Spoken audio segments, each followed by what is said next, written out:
성공한 기술, KF-21 9호기 타이타늄 합금, 300% 향상된 내구성, 무장 탑재량, 중국 일본 기술 아득히 추월한 KF-21. 오늘 다뤄볼 내용은 한창 비행 테스트 준비 과정에 있는 대한민국 토착 세미 스텔스 전투기 KF-21을 제대로 이해하고 세계 시장의 명품 전투기로 내놓기 위한 장단점과 개선점을 생각해보는 제대로 된 KF-21 사용 설명서. 그 첫 번째 편입니다. 먼저 추력 대중량비와 인면하중라는 용어부터 살펴볼 필요가 있을 것 같습니다. 추력 대중량비란 전투기의 무게를 웨이트, 엔진의 추력, 스러스트로 나눴을 때 계산되는 값을 뜻합니다. 이 추력 대중량비는 전투기의 가속 성능을 나타내는 수치로서 전투기의 중량과 엔진의 파워에서 나오는 추력 수치만 가지고도 간단하게 구할 수 있다는 장점이 있습니다. 아직 비행 테스트도 끝나지 않은 KF-21을 가지고 무슨 수치 비교냐고 쓴소리를 하는 분들도 분명 계실 것이라는 생각은 듭니다만, KF-21의 좋은 점 중의 하나가 이미 성능이 입증되고 수치적으로 계산되어 있는 부품과 설계를 차용했다는 점입니다. 따라서 정확하지는 않겠지만 어느 정도 근사 범위의 수치는 알 수가 있습니다. 게다가 1년 정도만 기다리면 실물 데이터를 가지고 확인할 수도 있게 될 테니까요. 그러니 일단 가정이라는 전제를 두고 이야기를 진행시켜 보겠습니다. 일반적으로 추력 대중량비가 높을수록 기동성 측면에서는 유리하다는 평가를 받게 됩니다. 하지만 추력 대중량비에도 단점은 있습니다. 방금 이야기한 사례에서도 알 수 있듯이 같은 엔진을 사용한 전투기들이라도 추력 대중량비가 달라질 수 있는데 이는 항력과 편향력이라는 변수가 작용하기 때문입니다. 두 번째로 인면하중을 살펴보도록 합시다. 인면하중, 윙로딩, 은 전투기의 무게를 날개의 면적으로 나눈 값입니다. 즉, 날개의 단위 면적당 얼마만큼의 부하가 걸리는지를 나타내는 수치라고 할 수 있죠. 이 설명에 따르면 인면하중이 낮은 전투기일수록 기동성은 뛰어나다는 뜻이 됩니다. 날개가 생산해낼 수 있는 양력 또는 힘, 은 한계가 있는데 여기에 무거운 부하가 걸릴수록 충분한 양력을 낼 수 없고 이는 전투기의 조종성과 저속에서의 안정적인 비행, 성능에도 큰 영향을 미치게 됩니다. 뿐만 아니라 잘못하면 날개가 부서질 수도 있기 때문에 급격한 선회를 할 수도 없어 전투 기동에도 큰 마이너스 요소가 됩니다. 종합적으로 설명하면 추력 대중량비는 높을수록 인면하중은 낮을수록 전투 기동성이 뛰어난 전투기가 된다는 뜻입니다. 하지만 위에서도 설명을 드렸듯이 전투기의 최대한 현실적인 기동성을 알아보기 위해서는 항력과 편향력이라는 변수를 반드시 염두에 두어야만 합니다. 네이버 지식백과에 따르면 항력이란 물체가 일체 안에서 상대적으로 움직일 때 움직이는 방향의 반대 방향으로 작용하여 물체의 운동을 방해하는 힘이며 저항력 혹은 끌림 힘이라 정의됩니다. 사람이 센 바람 속에서나 물 속에서 움직이기 어려운 것은 이 항력이 작용하기 때문이죠. 편향력이란 2차원 추력 편향 노즐을 통해 전투기의 방향을 바꾸는 기술입니다. F-22V 2차원 추력 편향 노즐은 위아래 20도 각도로 추력의 방향을 돌릴 수 있어 선회율을 50% 가까이 증대시킬 수 있으며 배기구의 방향을 바꿈으로써 적외선 추적 및 탐지 장치 IRST를 회피할 수 있는 기능도 가지고 있습니다. 뛰어난 만큼 복잡하고 어려운 기술이죠. 여기서 우리가 짚고 넘어가야 할 문제는 일반적으로 레이더파의 반사 면적을 최대한 줄이기 위해 설계되는 스텔스기의 형상 자체가 일반 비스텔스 전투기보다 더 많은 항력을 유발한다는 사실입니다. 비스텔스 전투기들은 기체역학, 에어로다이나믹스에 따른 최적의 형태만을 생각하면 되지만 스텔스 전투기들은 레이더 반사 단면적 RCS를 최대한 줄이기 위해 기체역학을 거스르는 디자인을 선택해야만 할 때도 많기 때문입니다. 사실 최강의 스텔스 전투기라 칭송받는 F-22도 똑같은 문제점에 봉착했었습니다.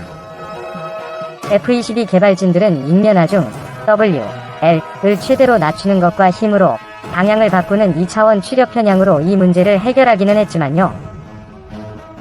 여러분들도 아시다시피 F-35와 KF-21 혹은 중국의 J-31 같은 스텔스 전투기들은 대부분 F-22와 비슷한 형태를 취하고 있습니다.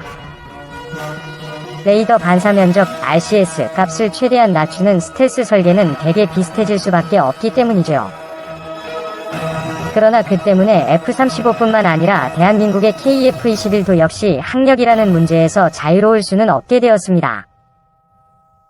F-22처럼 2차원 추력 편향이 가능한 강력한 엔진은 단발 엔진 전투기인 F-35에 적용하기는 어렵고 KF-21 역시 쌍발 엔진이기는 해도 F-22에 비하면 엔진 자체 출력이 떨어질 뿐더러 2차원 편향 노즐도 갖추고 있지 못합니다.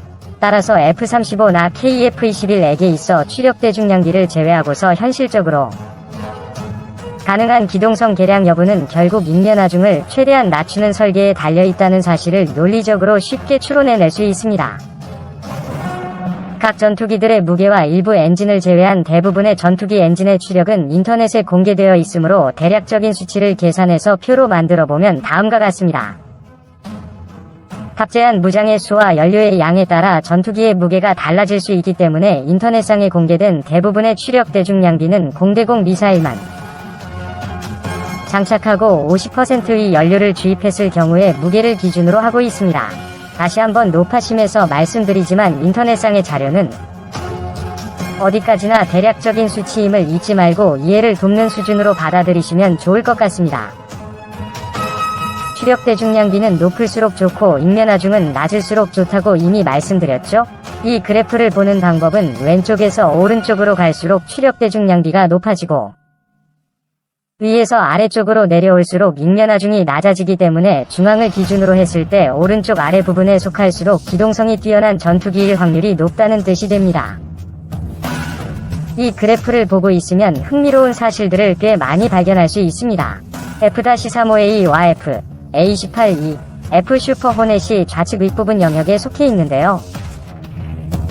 이는 F-35A와 F, A-28E, F 슈퍼 호넷의 가속 성능 및 선의 능력이 그래프상이 다른 전투기보다 상대적으로 좋지 못하다는 사실을 암시합니다.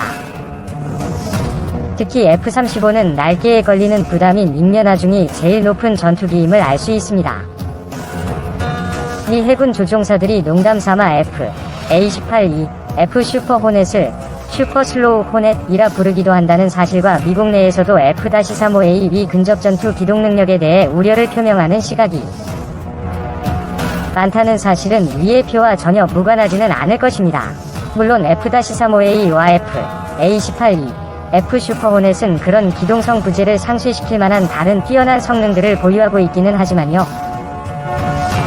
생각보다 놀라운 사실은 그래프에서 KF-21의 위치가 가속성과 선의 속도가 높은 영역인 오른쪽 아래 부분에 위치하고 있다는 사실입니다. F-22와 F-15E 그리고 유로파이터 타이푼도 역시 이 영역에 위치하고 있습니다. KF-21위 추력 대중량비는 F-15E를 제외하고서는 가장 우수한 편이지만 인면하중은 F-22와 F-15E 그리고 유로파이터보다 살짝 떨어집니다. 게다가 F-22는 내부 무장창에 공대공 미사일을 수납하기 때문에 항력을 가장 작게 받는 전투기입니다. 그에 비한다면 유로파이터 타이푼이나 F-15E는 무장을 외부에 장착해야 하며 그 때문에 공기에 의한 저항을 훨씬 더 많이 받게 됩니다. 따라서 실제 비행 데이터에서 F-22는 유로파이터나 F-15E에 비해 월등한 기동성을 보여줄 가능성이 높습니다. 또한 F-22는 2차원 추력 편향 노즐까지 갖추고 있다는 사실을 잊으면 안 되겠죠. 한 가지 더 보충 설명을 드리면 F-15E의 경우 수치상으로는 기동성이 가장 높은 것으로 나타나고 있지만 F-15E는 높은 고도에서 안정적으로 고속 기동하도록 설계된 전투기이기 때문에 고바등각으로 비행하는 경우 기동성은 매우 떨어지는 편이라고 합니다. 여기서 바등각이란 불어오는 바람과 기체 날개 중심선과의 각도를 뜻하는 용어로 고바등각이 되면 기체 앞부분이 들려지게 되므로 그 결과 기체가 빠르게 상승하게 됩니다. 하지만 이 바등각이 지나치게 높아지게 되면 불어오는 바람의 흐름이 날개에서 떨어져 나가게 되므로 실속하여 추락하게 되는 것이죠. 즉, F-15E 위 고바등각 기동성이 떨어진다는 이야기는 급격한 상승 기동이 어렵다는 말과 같은 뜻이 되고 이는 곧 공중전에서 약점이 될 수도 있습니다. 수치상으로만 본다면 KF-21은 나머지 4.5세대 전투기들과 F-35A보다는 꽤 우수한 기동성을 보여주고 있습니다. 그리고 여기에 내부 무장창까지 장착해서 F-22처럼 항력을 최소화할 수 있다면 어느 정도의 기동성을 보여줄 수 있을지 자못 궁금해집니다. 게다가 내부 무장창을 장착할 수 있게 되면 현재 0.5m2로 측정되는 KF-21 위 레이더 반사 면적, RCS 값이 더욱 줄어드는 부가적인 장점도 생기게 됩니다. F-35A 급의 스텔스 전투기로 인정받는 RCS 기준은 0.01제곱미터부터입니다. 따라서 KF-21위 해외 수출 가능성을 극대화시키기 위해서는 이러한 우수한 기동성을 적극적으로 알려야 할 필요성이 있을 것입니다. 스텔스 기능은 분명 무서운 무기임에는 틀림없지만 약점이 없는 것은 아니면 안티 스텔스 기술도 빠르게 발전하고 있는 중입니다. 뿐만 아니라 스텔스 전투기라도 선제 공격이 끝난 이후에는 위치가 노출될 수밖에 없으며 혹시 만에 하나라도 적의 공대공 미사일에 조준되거나 근접 공중전을 강요받는 경우 생존 가능성을 보장해줄 수 있는 최후의 보루는 바로 전투기 자체가 가진 기동성밖에 없습니다. 세미 스텔스 4.5세대 전투기인 KF-21 블록 1이 해외로 수출된다면 어떤 포지션을 차지하게 될까요? 선진국들에게 있어서는 미들급 포지션으로 생각될 가능성이 높지만 동남아나 공군에 투자할 예산이 넉넉하지 않은 아프리카나 남미에서는 하이엔드급으로 자본은 풍부하지만 해외 기술에 의존해야만 하는 중동 국가들에게는 미들 하이급 포지션을 차지하게 될 가능성이 있습니다. 동남아 국가들의 경우 F-35A 같은 고가의 스텔스 전투기를 도입, 운용하기에는 예산도 부족하고 미국과의 관계에 따라 아예 구매 자체도 쉽지 않은 것이 사실입니다. 예를 들면 스텔스 전투기들은 초음속 비행을 하고 나면 전파를 흡수하는 특수 도료들이 손상을 입기 때문에 반드시 재정비를 해줘야 하고, 이러한 재정비에도 007 작전 뺨치는 미국의 삼엄한 통제를 받아야만 합니다. 이는 우리나라도 예외는 아니고요. 20만 개가 넘는 F-35 부품 중에 국내에서 정비가 가능한 품목은 400개를 넘지 못합니다. 나머지 부품에 문제가 생기면 호주로 보내던지 미국 본토로 보내서 수리해야만 합니다. 다른 말로 미국이 마음만 먹으면 전 세계에 수출하는 F-35A는 언제든지 셧다운이 가능하다는 뜻입니다. 가끔 동남아나 중동 국가들이 비싸더라도 F-35를 사지 뭐 때문에 KF-21을 사겠느냐고 반론을 펼치는 분들이 계신데요. 오일머니가 많은 중동 국가들은 돈이 있어도 이런 문제들 때문에 F-35를 구매하기 어려우며 동남아 국가들의 경우 아예 처음부터 도입비와 운영비가 문제가 되는 경우도 많습니다.